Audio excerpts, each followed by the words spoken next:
Ron Paul is now leading in Iowa, 23-20. He is now second place in New Hampshire. He is rising. The tide looks really strong, so it has sent the panic throughout the establishment. In fact, Politico has an article titled, "Paul Panic Seizes Iowa Establishment." And the quotes inside the article are so damning for what the establishment thinks of outsiders like Ron Paul, who want to actually overturn their apple cart. So they talk to one Republican after another. And look at these quotes. Here's Becky Beach, a longtime Iowa Republican who helped President George H.W. Bush and George W. Bush. She says, "It would make the caucuses mostly irrelevant, if not entirely irrelevant, if Paul wins." She continues, "It would have a very damaging effect because I don't think he could be elected president, and both Iowa and national Republicans wouldn't think he represents the will of the voters." So not only does the Iowa caucus become irrelevant if Ron Paul wins, but she says that if he wins, it doesn't even represent the feelings of the real Iowa voters, let alone the national voters. But wait a minute, how can it not represent the feelings of the Iowa voters if they just voted and he came in number one? The establishment is so deathly afraid of Ron Paul that any time that he has got any advantage, they look to minimize it and obliterate it. First, when he was coming in third in some of these polls, they're like, "Oh, he's just a fringe guy. He comes in third. He's not going to make anything of it." Second, "Oh, it doesn't count. It's Ron Paul. He's got a lot of active supporters on the ground." When Obama had a lot of active supporters on the ground, they were like, "Look at Obama. Here comes Obama." Ron Paul, irrelevant, okay? And look, I tell you this 100 times over. I totally disagree with Ron Paul on at least half of his issues.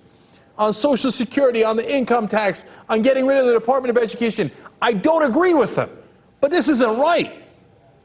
You tell a guy that even if he wins, even if he comes in number one, not only is it not count, not only is it the all-important Iowa caucus become irrelevant, but that the voters who just voted didn't mean it. It's absurd, but it goes on. It's not just one person. Here's House Speaker Craig Paulson. "I don't think any candidate perverting the process in that fashion helps the caucuses in any way," referring to Ron Paul's fervent supporters on the ground. But that's what the whole caucus is about. People who are fervent about a candidate who show up at the caucuses. We've only been doing this for decades. Everybody knows that's what a caucus is. Anytime anybody else wins, they go, "Oh, look at that. They've got real momentum." They excite people on the ground. The whole reason Obama won the primary was because he did so well in Iowa. And the national press made a huge stink out of it. And I think they were right to. Now when Ron Paul's about to win, no. It's perverting the process to actually win the caucus. These quotes are mind-blowing.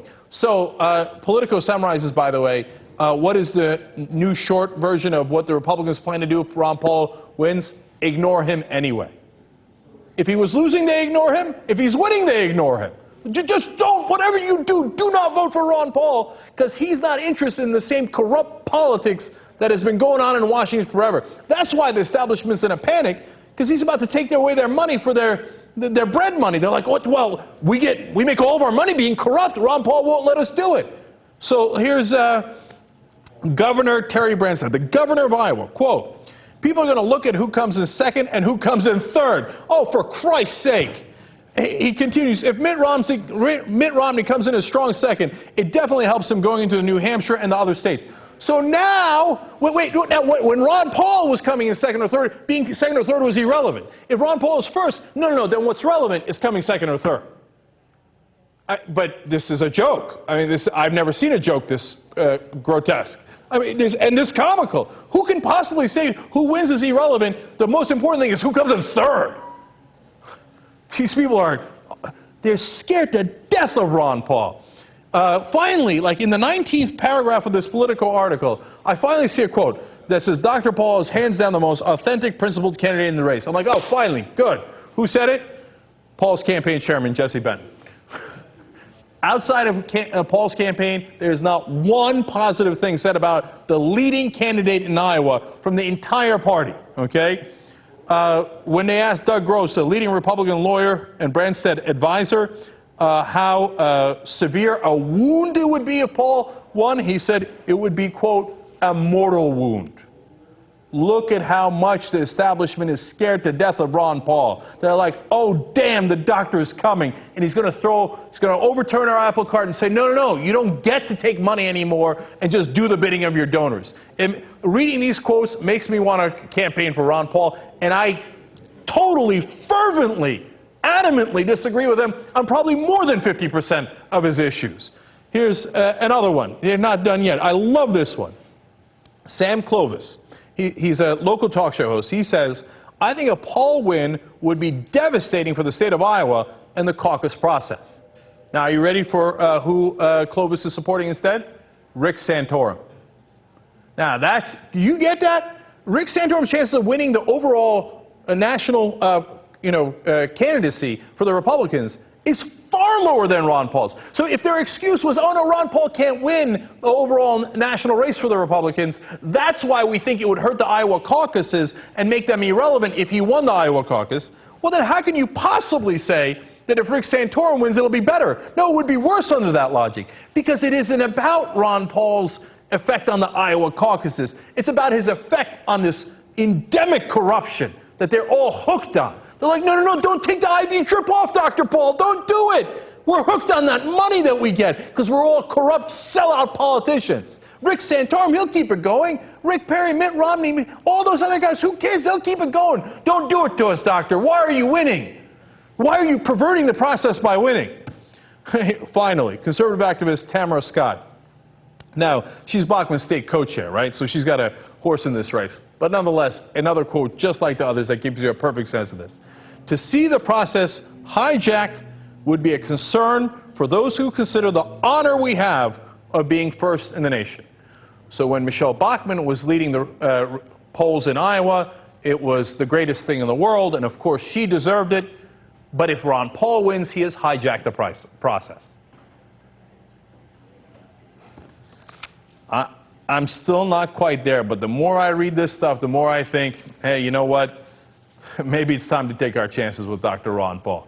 Because if the establishment is this deathly afraid of him, he certainly must be doing something. When analyzing the financial markets at the FMN.com, a primary tool for analysis is the use of political science.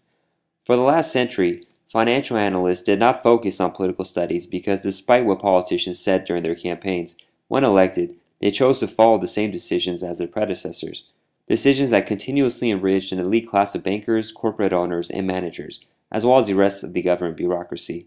Analysts in the past had no need to incorporate political science understanding into their decisions, as the outcome was always the same. However, the destruction of the U.S. and global economy has changed things this year. It has allowed for increased attention to Congressman Dr. Ron Paul, and the establishment is not happy about that. Up until now, it was expected that candidates espouse safe issues that did not touch the political economic establishment, usually focusing on social issues that were not constitutionally within their legal power to decide anyways. Moreover, the candidates and the media only focus on dividing people between cultural lines. With Ron Paul in the race, this trend has been broken, as he injects real issues into the debate. For example, after 30 years of being publicly mocked for his views on the Federal Reserve and the monetary system, the same people that once mocked him on this issue, such as Newt Gingrich, have now jumped aboard the Fed-bashing bandwagon. Even Michelle Bachmann and Rick Perry are competing to bash the Federal Reserve, though it is still not known if their anti-Fed calls are sincere or if they even understand the function of the central bank.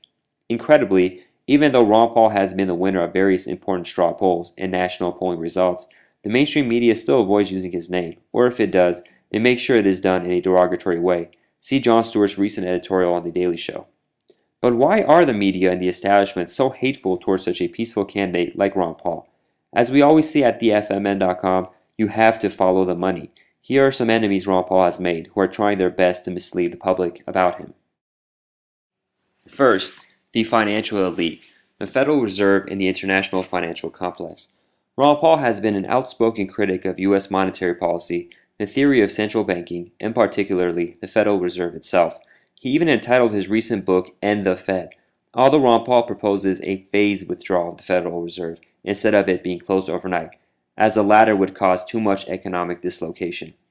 His views on the Fed arise from his understanding of proper economics and reality, and the effects the Fed has on creating business cycles, perpetual bubbles and busts that destroy the wealth of the middle class and enrich closely tied elites.